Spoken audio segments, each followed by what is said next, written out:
पूरी दुनिया के अंदर अगर इस्लाम को आतंकवाद के पर्याय के रूप में देखा जा रहा है तो उसके लिए जाकिर नायर जैसे लोग दोषी हैं।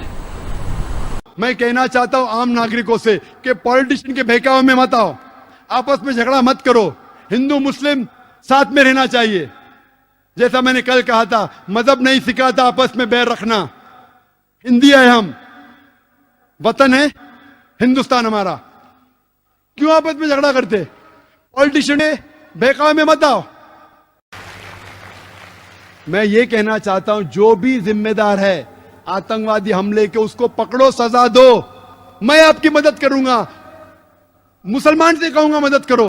इस्लाम के अंदर अगर कोई आतंकवाद है उसको मिलना चाहिए सजा है मौत। मैं सख्त लॉ के फेवर में हूं, लेकिन ये कहना चाहता हूं, आप टाडा लिख के पोटा लेके आए, पोटा लेके मकोका लेके आए, मैं आपके साथ हूं। लेकिन अगर कोई बेगुनाह को कोई मकोका में डालता है और अगर 6 महीने बाद 1 साल बाद साबित होता है बेगुनाह, पुलिस ऑफिसर को अंदर डालो।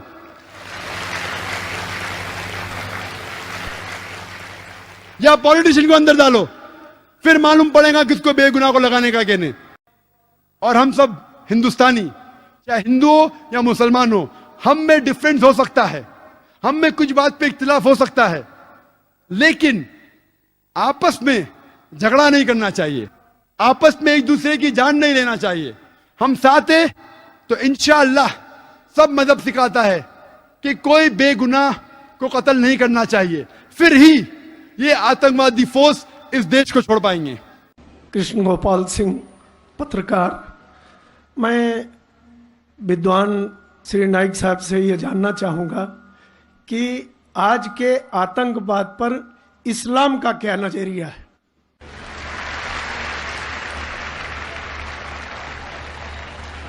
भाई साहब ने सवाल किया है कि आज के आतंकवाद पर इस्लाम का क्या नजरिया है, और मैंने एक तकरीर की है अंग्रेजी में भी, इज टेररिज्म मुस्लिम मोनोपोली, और पूना में भी उर्दू में, हिंदी में। क्या आतंकवाद मुसलमान की विरासत है?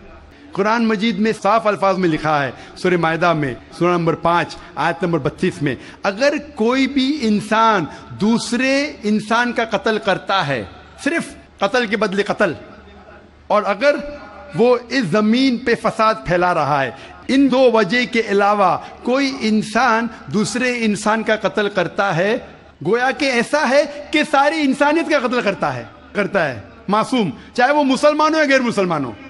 अगर कोई इंसान दूसरे इंसान का कत्ल करता है, चाहे मुसलमान हो या गैर मुसलमान हो, अगर मासूम इंसान का कत्ल करता है तो कुरान की आयतें गोया कि वो सारी इंसानियत का कत्ल कर रहा है, और अगर वो एक मासूम इंसान की जान बचाता है, चाहे मुसलमान या गैर मुसलमान हो, गोया कि वो सारी इंसानियत की जान बचा रहा है। तो मुख्तसर सा ये जवाब है, अगर कोई मासूम लोग का कत्ल कर रहा है, इस्लाम में हराम है। मिसाल के तौर पे 9/11 3,000 से ज्यादा लोग का कत्ल हुआ ट्विन टावर के अटैक में, जो लंदन बॉम्बिंग हुए 50 से ज्यादा लोग मरे, जो बॉम्बे के अंदर ट्रेन बॉम्ब ब्लास्ट हुआ 180 से ज्यादा लोग मरे। मासूम इंसान का कत्ल करना हराम है। ये सारे जितने अटैक्स है, किसने क्या मैं जानता नहीं हूं, मीडिया कहती हो सकता है मुसलमान, मेरे पास कोई सबूत नहीं है। जिसने भी किया उसने गलत किया, चाहे वो मुसलमान ने किया गैर मुसलमान ने किया, लेकिन अब तक ये सारे अटैक्स का कोई सबूत नहीं है कोई भी गवर्नमेंट के पास, ना यूएसए के पास, ना यूके के पास, ना इंडिया के पास। प्राइम सस्पेक्ट कहते हैं, लेकिन जिसने भी ये कत्ल किया, चाहे मुस्लिम है गैर मुस्लिम है, वो हराम है। तो जो भी मासूम इंसान का कत्ल कर रहा है, चाहे वो मुसलमान हो या गैर मुसलमान हो, वो दोषी है और हराम है। इस्लाम इसकी सख्त मुखालिफत करता है। और सबसे ज्यादा बदनाम लफ्ज इस्लाम और कुरान में जो मौजूद है, जो मीडिया जो सबसे ज्यादा बदनाम करती है आज की तारीख में, वो है लफ्ज जिहाद। और मीडिया ऐसा पेश करती है कि जिहाद की मानी क्या है। मीडिया कहती है कि जिहाद मतलब कोई भी मुसलमान जब जंग करता है कोई भी वजह से, चाहे अपनी जाती वजह हो, चाहे पैसे के लिए हो, चाहे पावर के लिए हो, चाहे ताकत के लिए हो, चाहे इलाके के लिए हो, کوئی بھی وجہ سے اگر مسلمان لڑتا ہے اسے کہتے ہیں جہاد. اور یہ غلط فہمی صرف غیر مسلمانوں میں نہیں, کئی مسلمانوں میں بھی ہے. میڈیا اسے اتنا عام کر چکا ہے کہ غیر مسلمان تو چھوڑو, آج کل اکثر مسلمان بھی سمجھنے لگے ہیں کہ اگر کوئی مسلم لڑتا ہے کوئی بھی وجہ سے, چاہے ذاتی وجہ ہو, چاہے پیسے کے لیے ہو, چاہے پاور کے لیے ہو, چاہے علاقے کے لیے ہو, اسے کہتے ہیں جہاد.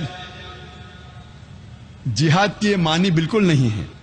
جہاد آتا ہے عربی لفظ جہادہ سے, جس کے معنی ہے جد و جہد, ٹو اسٹرائیو. جہاد مینس ٹو اسٹرگل. اور اسلامک شریعت اس کی معنی ہے کہ جب ایک انسان اپنے نفس کے خلاف جد و جہد کرتا ہے اللہ سبحانہ و تعالی کے احکامات پہ عمل کرنے کے لیے, اسے کہتے ہیں جہاد. یہ افضل جہاد ہے. جہاد کے معنی ہے جد و جہد.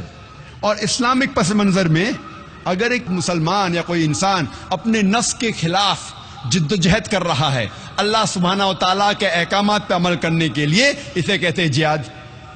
اگر ایک انسان جد و جہد کر رہا ہے معاشرے کو سدھارنے کے لیے, اسے کہتے ہیں جہاد. اگر ایک انسان میدان جنگ میں ظلم کے خلاف جد و جہد کر رہا ہے, اسے کہتے ہیں جہاد.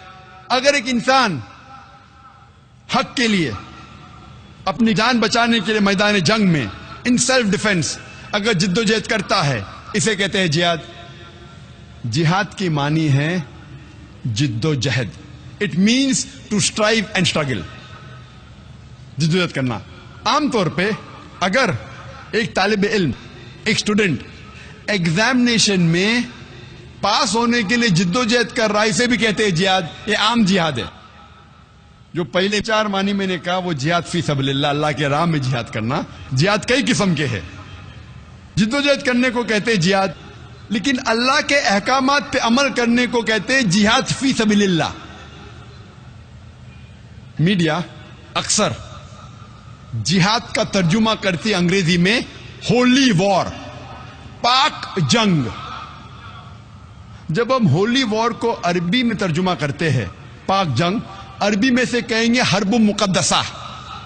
آپ ساری آیت قرآن مجید کے پڑھیے, ساری حدیث پڑھیے, کدھر بھی قرآن یا صحیح حدیث میں نہیں لکھا ہے حرب مقدسہ, پاک جنگ, ہولی وار. یہ میڈیا کہتی ہے جہاد کے معنی ہولی وار.